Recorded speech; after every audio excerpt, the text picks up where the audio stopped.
അമ്മേ, മഹാദേവി.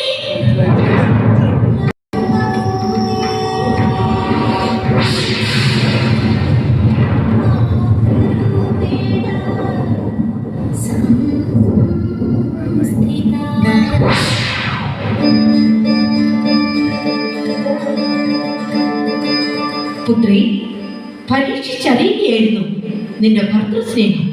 അമ്മേ, ദേവി,